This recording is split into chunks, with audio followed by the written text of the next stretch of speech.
The disruptors are going to be other folks that are maniacally focused on making progress very quickly. And again, this can be daunting, right?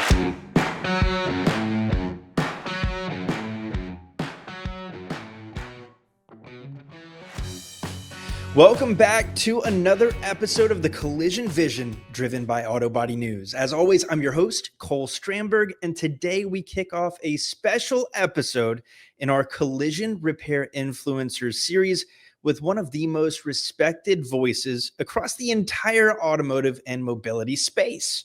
Joining me is Steve Greenfield, CEO of Automotive Ventures, author of some fantastic books and publications that we're going to talk about some on the show today, and a leading thinker on how innovation is shaping the way we move, own, and repair vehicles. In this episode, we'll take a step back from the day-to-day of collision repair and take a big picture look at the future. EV adoption, autonomous vehicles, emerging technologies, and how all of this change is reshaping the entire ecosystem. This is a broader, more all-encompassing conversation than our normal collision repair specific subject matter, but I guarantee you're going to find a ton of value throughout this conversation that can lead to some real actionable, game-changing insights for your business. Let's jump in. This episode is brought to you by Hunter Engineering. Are you considering getting into the ADAS calibration business? If so, consider visiting Hunter Engineering's centralized ADAS information hub learning resource and take advantage of a large library of easy-to-digest videos, insightful articles, interactive training modules, education tools, and much more, covering all aspects of the business of ADAS calibration. The ADAS calibration market is large and it's getting larger. So when you're ready to get going, your road to ADAS success begins with Hunter. Visit hunter.com/ADAS-hub to learn more. That's hunter.com/ADAS-hub. Enjoy the show. Steve, thank you so much for joining us here on the Collision Vision. Cole, it is good to be with you, and I'm looking forward to the conversation.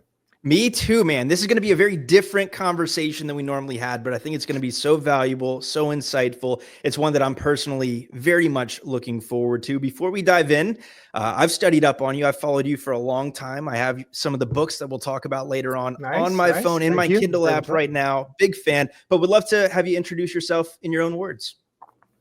Yeah, short story with me is, I grew up in Toronto, 25 years, mostly in automotive related marketplaces. Manheim, the largest auction company in the world, Auto Trader, which at that time was the largest classified automotive site in the world. And then most recently at TrueCar out on the west side of LA. Most of that time has been overseeing strategy and acquisitions. And then maybe most relevantly for today's conversation, 5 years ago, decided to pivot my career pretty dramatically into becoming a venture capitalist. So we're on our third fund. We've made 42 investments in 4.5 years. So we're on a good pace of about 10 investments a year. We're hunting down the best entrepreneurs on the face of the planet who are, chasing dragons, right? Going after really big problems they're trying to solve in the mobility, across the mobility spectrum, trying to invest, find them as early as possible and invest as early as possible, and then activating our network to help them grow as quickly as possible. Awesome story, super unique background, and I think it lends itself very well to talk about a lot of the hottest topics in and around the collision repair industry, certainly in the broader automotive and mobility. You've been called, I've read it, I would echo this sentiment, one of the most influential voices in mobility. But let's start there. How would you define mobility in today's world?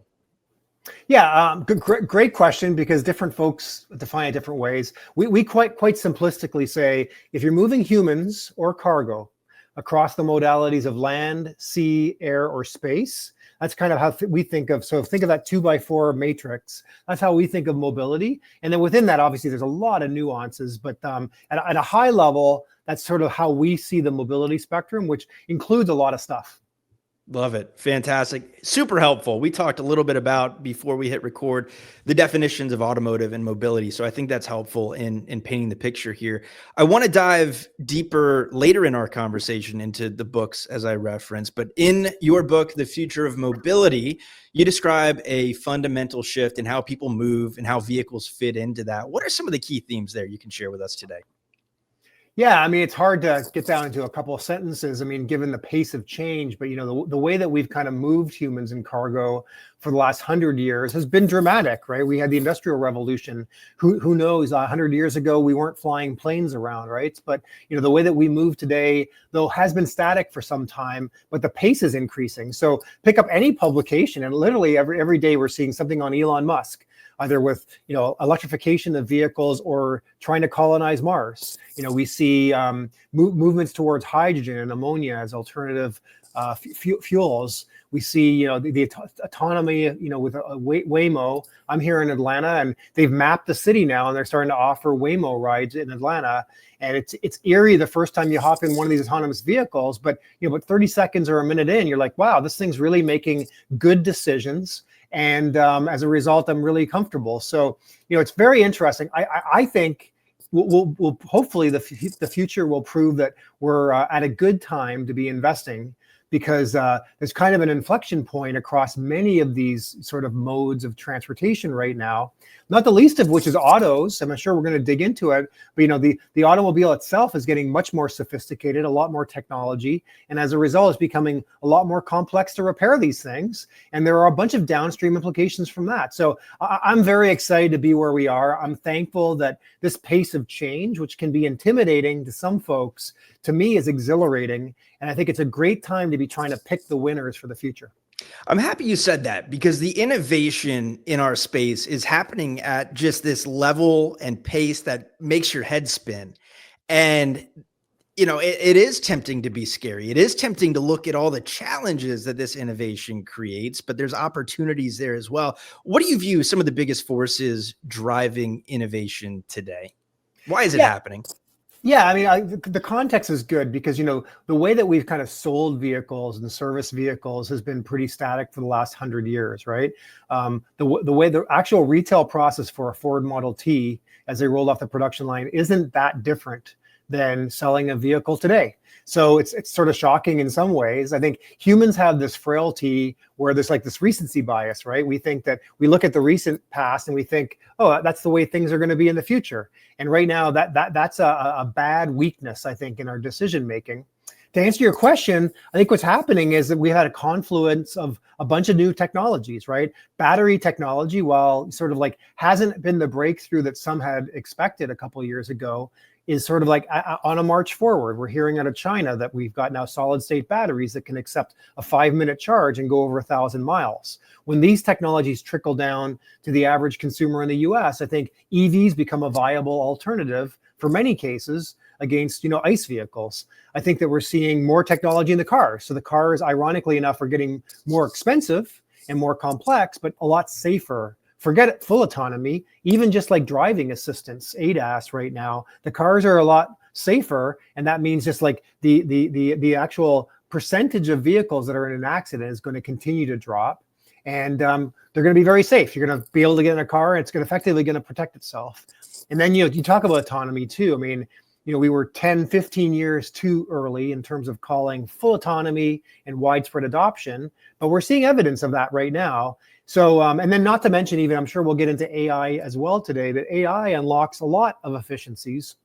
We'll be able to design cars cheaper, manufacture vehicles cheaper, potentially 3D print, the components on a vehicle for the aftermarket, like in real time as needed. So, all of these technologies, to your point, can be pretty intimidating, but at the same time, it's pretty exhilarating that we're seeing this sort of like confluence of all these technologies, which is unlocking all kinds of potential.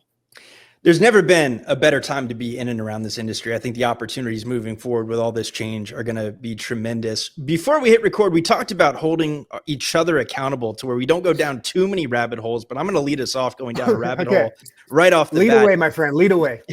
You mentioned kind of the dealership model, and I want to talk about this because that's a personal space that intrigues me a ton, and not a whole lot of innovation there. What do you think the dealer of the future looks like 10 years from now? Do we think we're going to see some rapid change here in that time frame?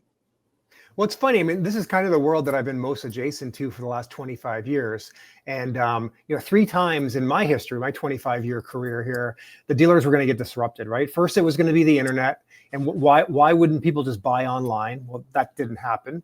And then we had the rise of Carvana, and Carvana was going to disrupt, and everyone was going to use this online click-to-buy driveway delivery solution. And it's still a very small percentage of all used cars sold.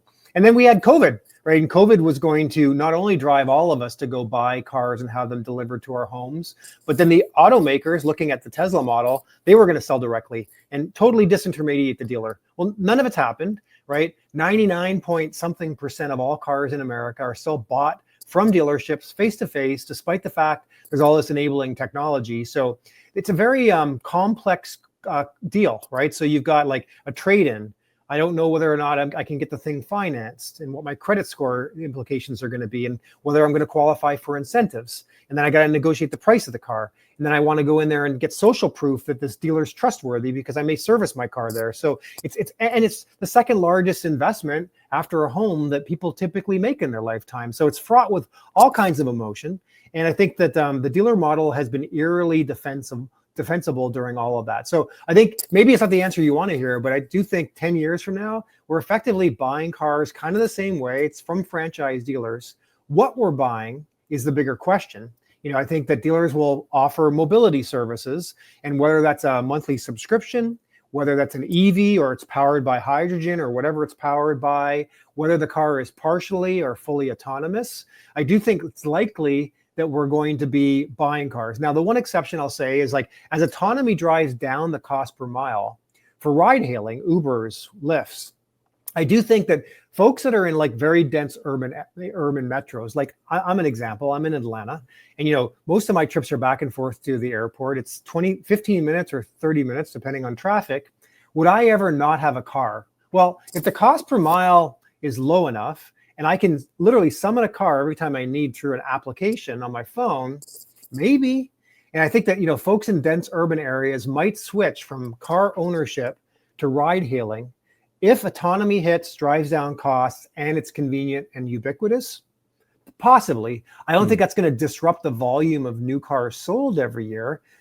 Americans still love their new cars and love to have, it's a rite of passage to own a car. It's a status symbol. I don't think that's going to change, in the next generation. But you could see a substitute where if the cost per mile goes down enough, folks may just I don't need a car anymore. I'd rather just summon a car when I need it. No doubt. I know it's so ingrained into our culture and Americana, having your car, having your truck, whatever it is, but so many things are changing here. And it's a great segue. You mentioned the defensibility and kind of the long-standing nature of the dealership model. Alternatively, what are some sectors that are changing super quickly and might be a little bit more agile in adapting to that? You mentioned ride hailing and ride sharing, autonomous, things like that. What are you looking at today? Yeah, so let's talk a little bit about sort of like the aftermarket, right? Servicing vehicles and even the collision repair area. It's very interesting and dynamically changing very quickly as well. 4 years ago, if we were having this conversation, I'd be like, there's a good chance that EVs are going to, get rapid adoption. And then the service intervals are a lot longer, right? They aren't coming in for oil changes or changing belts or whatever. You talk to many EVs owners, and if they haven't got, recalls on the cars, then they aren't really bringing them in for service other than to get tires, once every couple of years. So the cost of ownership is less, and that was freaking dealers out. They're like, I'm not going to see the consumer nearly as much, and they aren't going to be spending them as much. Well, one, EVs haven't had the adoption, and two, I think that the EVs did have a lot of first generation EVs had a lot of recalls. So dealers were busier than ever. I think that as you look at, so that would be number one, right? If EV adoption does happen, you got to worry about that. But I think that the other thing that's happening is the cars are getting more complex. And as a result of that, I think we're going to see more loyalty than ever of consumers bringing their cars back to their franchise dealer to get the work done. Not because of right to repair acts. I mean, the independent repair shops are still going to get access to the telematics and codes off of the cars and the schematics of the car, so that they'll know how to repair them. But think about it, where do you take your iPhone to get fixed? If there's a problem, you take it to the Apple store. And why that is you made an investment. Like, iPhones are $1,300 now.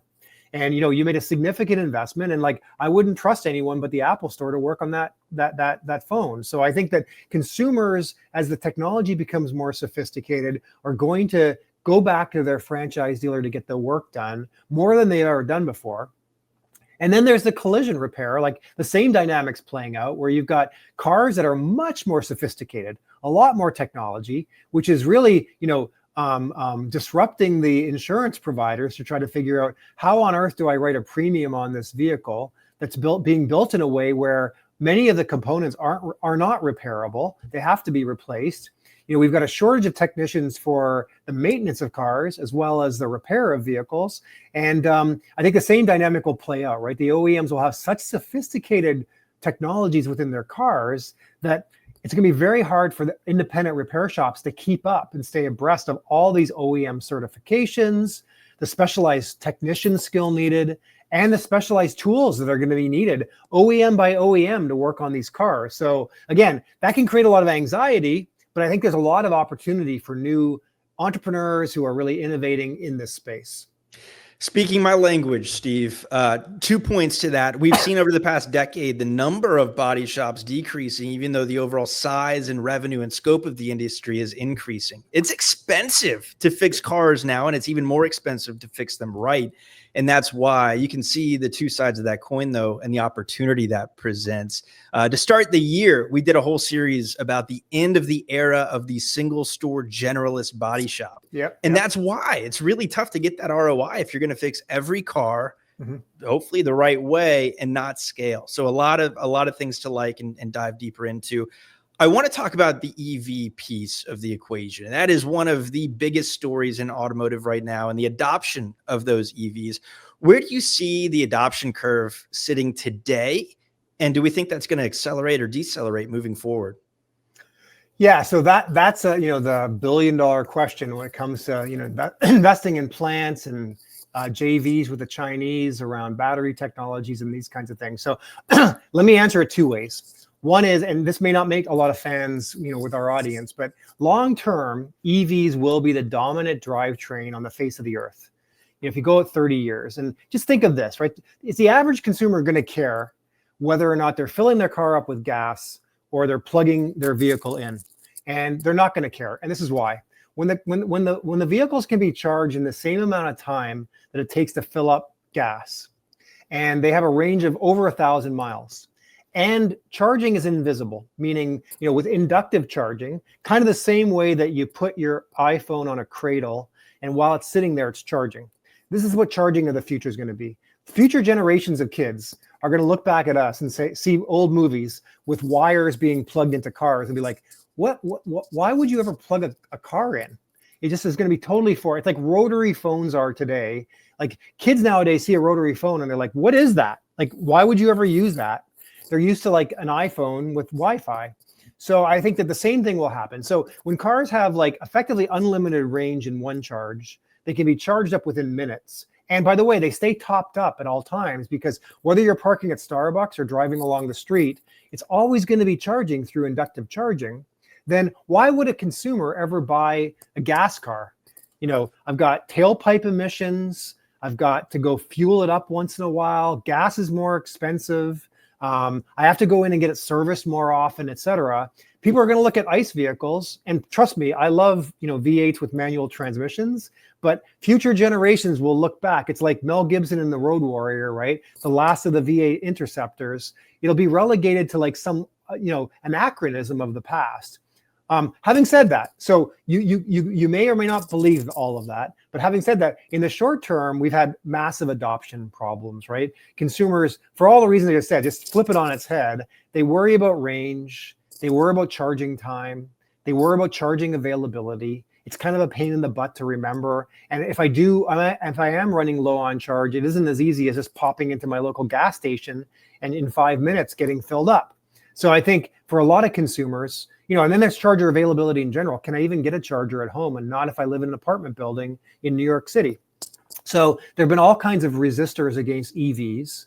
The interesting thing has been the breakthrough technology has been these mild hybrids, right? The historical Toyota Priuses that aren't plugged in, but I kind of get the best of both worlds, right? I'm not really sacrificing anything. I still have I have longer range, so my cost of actually ownership is lower over the lifetime of the vehicle. I've got a gas engine, so if I run out of charge, I'm good.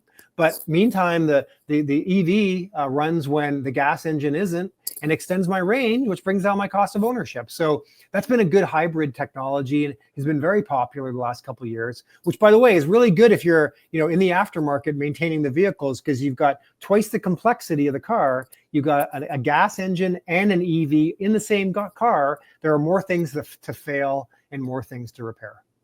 Man, and folks have seen that coming too. I've known a lot of people beating that hybrid drum as to that being the near-term future, but EVs are a blast, man. You hit the nail on the head with a lot of the barriers to today's adoption. But as soon as those barriers get broken down and people get more comfortable, if I'm renting a car, I'd love to be able to go and rent a Model Y or a Model 3 and go crazy. But it's terrifying when you're running low on battery in rural Alabama and you're way too far away from a charger. So when these issues get addressed, there's so much to love about the EV world. You gave a keynote speech, and my apologies because I don't have the name or the event of that, but I will link it in the show notes. It's on YouTube, where you spoke about the ripple effects of EV adoption. And how are you seeing suppliers and dealers and aftermarket folks in service and in collision adapting to that and really making the most of the opportunity those EVs represent? Yeah, so let's just go across the entire supply chain, right? So the poor OEMs have had a hard time anticipating what consumer demand is going to be. So they ramped up production and joint ventures, and then they've had to close down a lot of those. Think about an OEM that has to make this binary decision around, do I retool an ICE engine factory into EVs, not knowing how quickly consumers are going to demand these things. So that's been a real challenge. And then the entire ecosystem of tier one suppliers around the OEMs are like, do I need to go prepare for an EV future? Or can I continue to sell components into an OEM that are more ICE based? That's been disruptive too. To your question more directly, aftermarket wise, like I said, dealers were concerned that EVs have much longer service intervals. And during those service intervals, much less work to do. So fixed operations, parts and service was going to be a lot less. Well, that hasn't really materialized. But from a collision standpoint, it's challenging, right? Often collision repair shops don't have the technician skill, nor the competency, nor the tools available to fix EVs. If they do, and they've made that investment, they kind of made that investment in advance, anticipating more volume, and there isn't a lot of volume. And then the insurance carriers are trying to figure out how we insure these things, right? There haven't been enough of them on the road to understand what residual values should be, what they're going to be worth 3 years later when they come off lease, and definitely replacement values on a used EV, if it is depreciating quicker, is tough to underwrite. And then the repairability of them overall, right? Version 1 was the repairers the technicians were worried that they might get shocked, right? Literally electrocuted on these vehicles.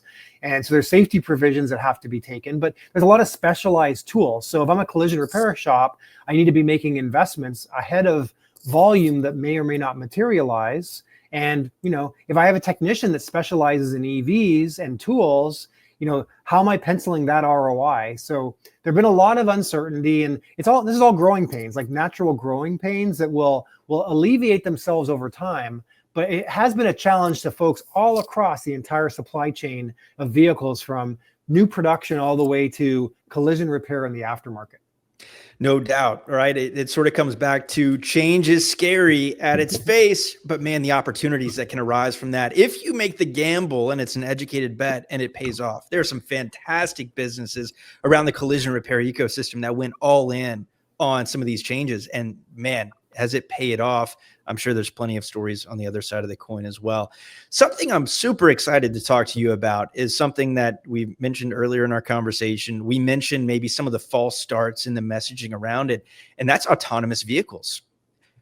Where are we today compared to kind of the hype we first started hearing about maybe a decade ago? And then frankly, the fear that went around the aftermarket and collision repair when we thought, hey, maybe our livelihoods are going away tomorrow with Yep. autonomy.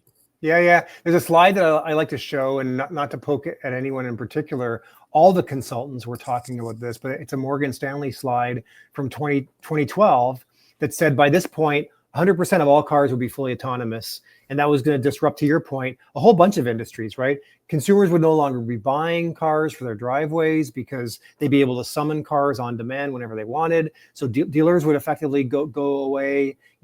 Who's going to insure the vehicle? The cars would no longer be in accidents because there wouldn't be any errors. So therefore, we wouldn't really need insurance. So what happens to the insurance companies? Parking infrastructure in cities, the cars wouldn't need to park while we're at work or shopping. They would just circulate. So there are a whole bunch of down, and then health insurance too, right? We'd no longer be having 42,000 folks a year die on American roads from car accidents. So there'd be big implications on health premiums and insurance, et cetera, and hospitals and capacity utilization at hospitals. Well, obviously none of that played out. We were, to your point, like a decade or a decade and a half too early, but we're seeing sort of like now green sprouts sort of popping up, most specifically with Waymo. It was a shame that GM closed Cruise when they did. They had to make a business decision, especially now that we're seeing such good momentum with Waymo right now. And over in China, a whole bunch of providers that are doing level 3 and above autonomy. And, I appreciate the fact that now in my city, and when I fly to cities like Arizona, to Phoenix, and to like San Francisco, I have a choice. I can summon a Waymo and have that experience. It's only going to get better. Some questions around, how quickly Tesla will really push and drive adoption of their so-called robotaxi. But, I think that within our lifetime now, we're going to see widespread, level 4 autonomy on roads that are going to be enabled on, Uber, Lyft, and other services. And huge impact downstream to a bunch of industries. I don't think that, anytime soon, not within my lifetime, are we going to see like 100% of the cars be fully autonomous. But the interesting thing is, like, as Waymo, it's kind of like F1, right? With F1 racing, that technology, some of it trickles down to the average car that we're able to drive, through some of those automakers. And the same thing will happen with autonomy, right? So these technologies will get much better because they're out in the streets learning. And then that'll all trickle down to the average cars that we drive, which will mean, one, the cars become more sophisticated, which have implications on repairability, but also the cars will become safer for all of us, right? So the cars of the future will be far safer because of the miles that we're incurring with fully autonomous vehicles, not dissimilar from racing technology trickling down to the average car on the street. It makes total sense to me, and no question, could not agree more. To autonomy, is it an unrelated coincidence that we're seeing more and more autonomous vehicles out there and progress in autonomy at the same time as AI becomes just the absolute pinnacle of every conversation, personally and professionally? Where do we think AI plays into all this? No, I mean, not a coincidence at all. And as AI models get better, which they are in real time, it's going to enable much more sophisticated and better, autonomy. And autonomy not only on streets, but you've got autonomy in many cases is ahead in other industries. Farming, tractors now can work 24/7 on farmers' fields, whether it's light or dark, and just have to recharge them once in a while and then send them back out and work. Mining, for example, construction, et cetera, much more powerful use cases in many cases than passenger vehicles on the street. So I think that the AI has all kinds of implications across every single aspect of automotive, but definitely from an autonomy standpoint, as the AI models get better, we're going to find more dramatic progress around fully autonomous vehicles. How do you view, kind of in a timeline from here moving forward, innovation and advancements in autonomy? Are we going to see many more years of sort of these incremental ADAS enhancements? Or do we think we're going to make a huge leap here at some certain inflection point? Yeah, so I think it's going to be a mixed bag. I'd love to say that we've already met that inflection point, and now we're going to have real dramatic, widespread adoption of sort of level 4 autonomy across cities. But as we saw with Cruise not too long ago, right? It takes one incident to get in the media for people to lose trust in these things. And, I won't jinx anything by saying what could happen. It could be morbid, but, there will be incidents because, like I said, there are 42,000 deaths, traffic-related fatalities in the US per year. And ironically enough, autonomy, which promises potentially the reduction of almost all of those deaths, we have like almost no tolerance for an autonomous car killing or hurting a human. So, the first time that gets sensationalized, there'll be fundamental questions, philosophical questions around what are we comfortable with in terms of tolerating any injuries, a few deaths a year in autonomous vehicles. And this will be a philosophical debate that is going to rear its head multiple times between now and widespread adoption, which will, slow things down. We'll be tapping the brakes, to use the automotive metaphor, on full autonomy. But I do think long term, it's going to be a great thing that the cars are going to become safer. There'll be more ADAS to protect the passengers and protect pedestrians and protect other vehicles on the road. And these technologies will be mandated, like we've seen in the past. And I think all of that is heading in the right direction. But I'm not delusional that suddenly we'll see this massive tipping point and like all cars will be fully autonomous, because I think we've still got to work out, what is our tolerance for harm, and do we have any tolerance for harm with autonomous vehicles?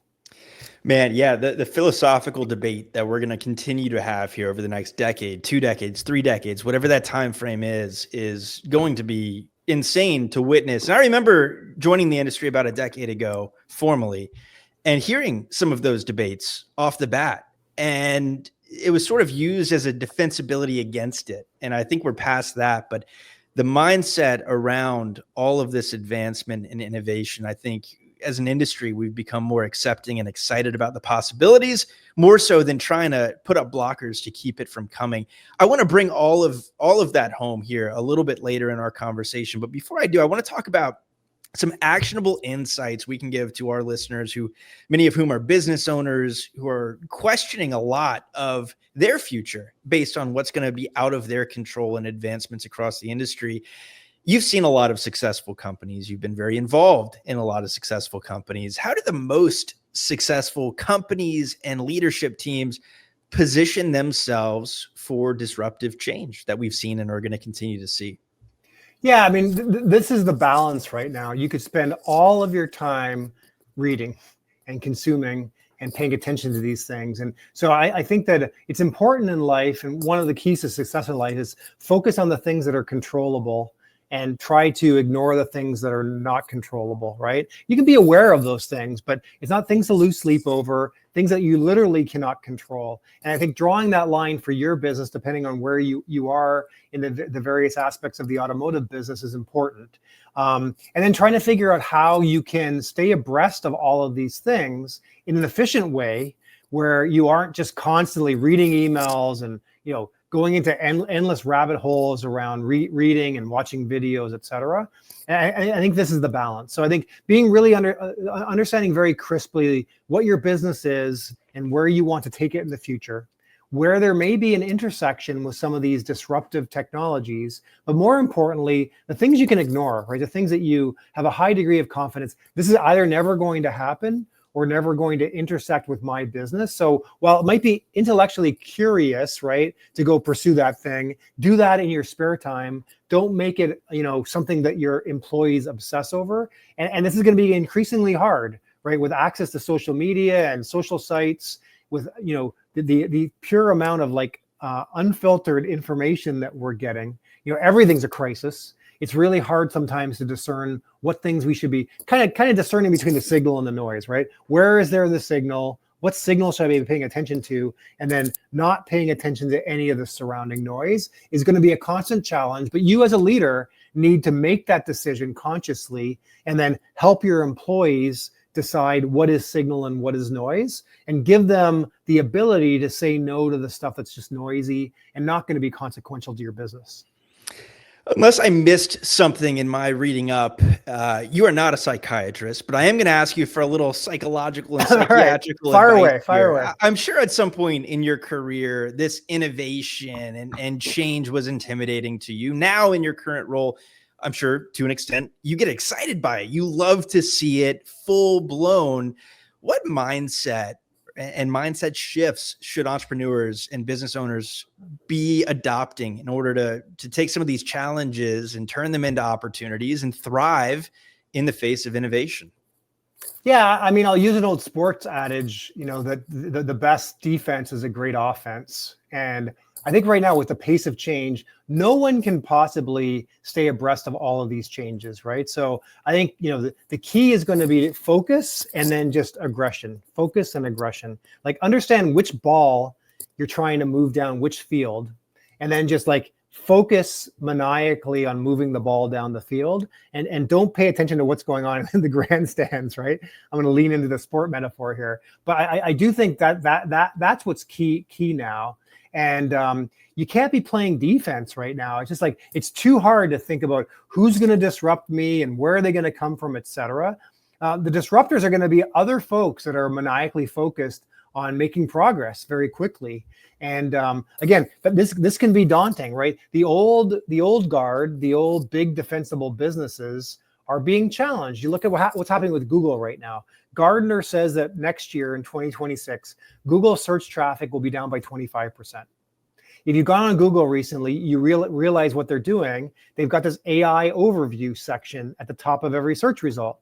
Well, what that's doing is it's pushing down the way they make money, right? All those clickable AdWords are getting pushed down the page while they try to anticipate what the consumer is actually asking for and then serve up an AI-powered solution. Because Google knows that if they don't do that, then ChatGPT is going to disrupt them, because more and more of us are going to ChatGPT instead of using Google, right? So if the really big companies are concerned that they're being disrupted, I think the only defense is a good offense at this point. And we all need to think very clearly around how we can be more aggressive with playing a good offensive play. Love it, man. I always am a fan of the offensive coordinator role over the defensive coordinator role. That's the fun stuff, right? Right. Could not agree more. If you were advising somebody today who was just entering the automotive industry in some form or fashion, where would you tell them to focus their energy? Yeah, I mean, pick one of these trends, right? I do think that we're on the cusp of this like monumental technology, AI, and none of us know how big this thing is going to be. But don't maybe go all into anything in particular. We would have a few years ago gone into blockchain or crypto or something, which may have played out now that crypto's back. But there were a few years there where it was questionable, what was going to happen with crypto. But I do think that it's always dangerous to go all in on any one technology. But I think that, if I was very early in my career now, I'd be trying to kind of read the tea leaves, right? Say, if AI gets massive wide stream adoption, what implications might it have, right? What implications might it have on autonomous vehicles, on the repairability of vehicles overall, the maintenance of vehicles? Will consumers own cars at all? And if not, what are the alternative transportation methods out there? And the beautiful thing now, it's really easy to start companies. It's really easy to innovate new technologies. And the barriers to build things, to create, is a lot lower than it was even 5 years ago, never mind 25 years ago when the internet launched. So I think it's an exciting time, right? So embrace the change, but have a hypothesis and a point of view around how the world may change and what the future might look like. Even if your hypothesis is totally wrong, I think too few people look forward and say, what might life look like in 5 years? And then how do I make career bets myself to anticipate and benefit from those changes should they transpire? Love it. Great advice. And hopefully we have a fair bit of young folks listening here today that can take the ball and run with it there. Inspiring stuff. I know we don't want to get too consumed with reading, as you mentioned, about everything that's going on, and there's a level of paralysis by analysis, but how would you recommend that people stay informed and inspired as the pace of change continues to accelerate? How can we keep a finger on a pulse of what's going on? Yeah, the great thing is there's a bunch of good publications. So depending on where you are across the mobility or automotive spectrum, there's a great amount of publications out there that are providing really good content. So, ask other folks in the industry and subscribe to whatever you can. and then be judicious, right? Because you can get overwhelmed pretty quickly. Don't feel badly about unsubscribing to stuff that isn't providing good value. But I think we all have to be, readers and students. The best and smartest people in the world are constantly learning and pivoting and evolving and being students. But the good thing is in our industry, there's no shortage of really, really good content out there that you can subscribe to. Love it. And I may ask for some advice personally and some links to check out or publications to check out. And if I can come through with that and we can collectively, would love to include some of those great publications in our show notes. I think that'd be a blast. I want to, before we wrap up and learn a little bit more about Automotive Ventures, some of your books you have out, I want to kind of ask one big overarching question that involves pulling out the crystal ball and involves the future. But we've talked about autonomous. We've talked about ride sharing and ride hailing. We've talked about EVs, service. We haven't really talked about a huge and increasing subprime market. But how do all of these factors blend to create a new mobility? Paint a picture to me of what we think mobility and automotive might look like in 2035. Yeah, so I think that the movement towards electrification will finally be underway, right? I am hopeful that we'll be able to charge through inductive charging. You'll never use a cord. The cars will have thousands of miles of range for every charge, and they'll get charged up within minutes, right? At that point, it'll be just convenience, right? It'll just be like, I don't ever think of how my car is powered. It's just always powered, and it's always available, and it's an afterthought. So I think that's cool. I think that the cars will be very safe.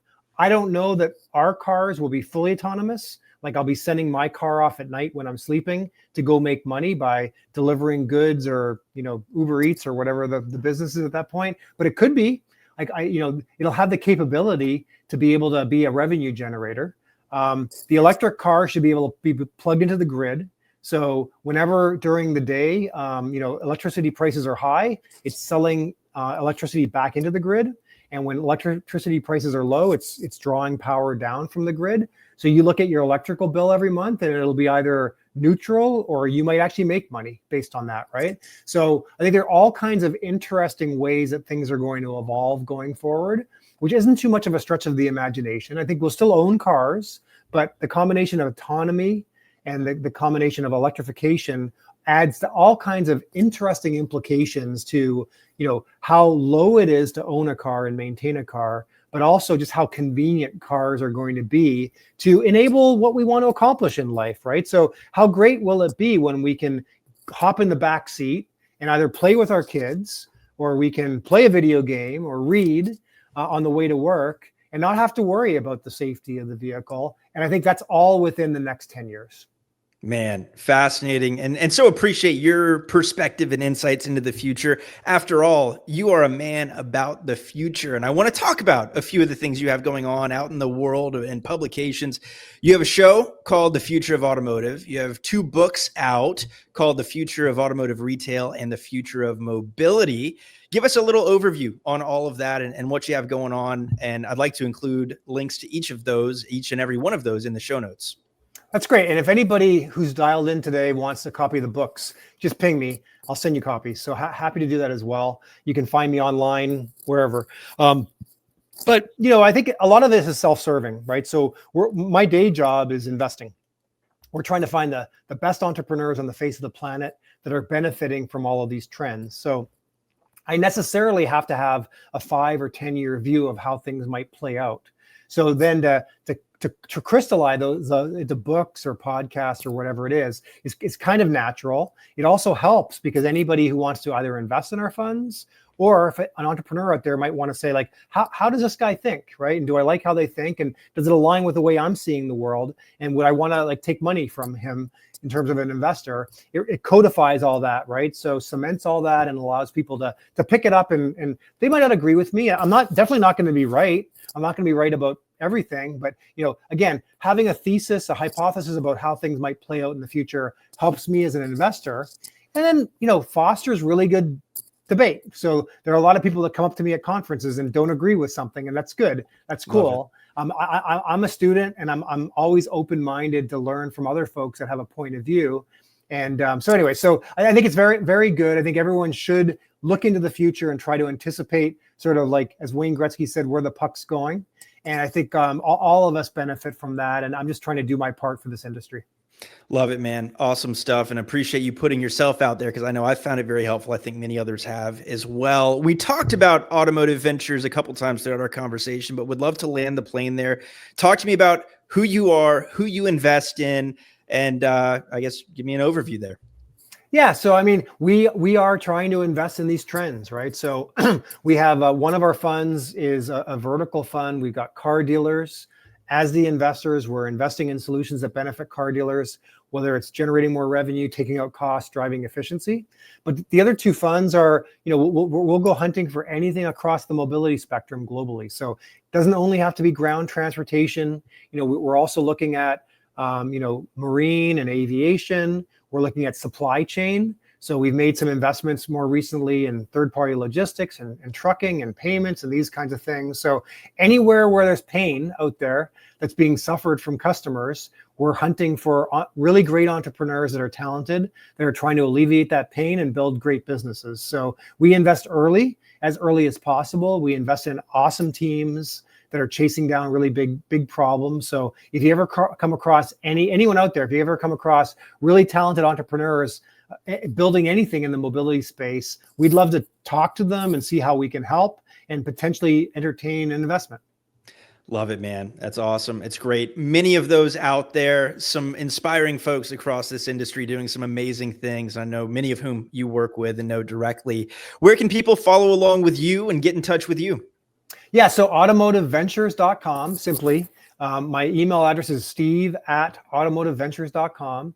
You can find me on LinkedIn. That's sort of my social media of choice. I publish a lot of stuff. And if you like the content, you like all this stuff, I do publish a weekly newsletter, 7 a.m. Eastern on Monday mornings, a curated list of a bunch of content across mostly automotive, but also other areas of mobility. Try to dig out interesting articles that you may not have seen over the course of the week. So that goes out every Monday morning. If you like that, subscribe to it, and then happy to have a conversation about any of it anytime. Not to lay it on too thick, but that is my Monday morning tradition now, is taking in all your content. So greatly appreciate it. Steve, this has been an absolute pleasure. Thank you so much for joining us on the Collision Vision. Cole, thanks for having me. This is great, and look forward to having increased dialogue with some of the subscribers out there. That is it for today's episode of the Collision Vision, driven by Auto Body News. And what an episode it was. A huge thank you to Steve Greenfield for sharing his time, his vision, and his thought leadership with us. I'm leaving this conversation inspired and excited for the future of the automotive industry, and I hope you're feeling the same way. If you enjoyed this conversation and want to keep your finger on the pulse of the future of automotive and mobility, be sure to follow Steve's work at Automotive Ventures and check out his books and his weekly Automotive Ventures Intel Report, which I've gone ahead and linked in the show notes. As always, if you liked what you heard today or last week or last month or even over the past couple years, don't forget to go ahead and subscribe to the Collision Vision wherever you enjoy your podcasts. And do me a favor, leave us a review and share this episode with your network as well. Thank you for tuning in. And as always, on behalf of the Auto Body News team and myself, thank you for coming along for the ride.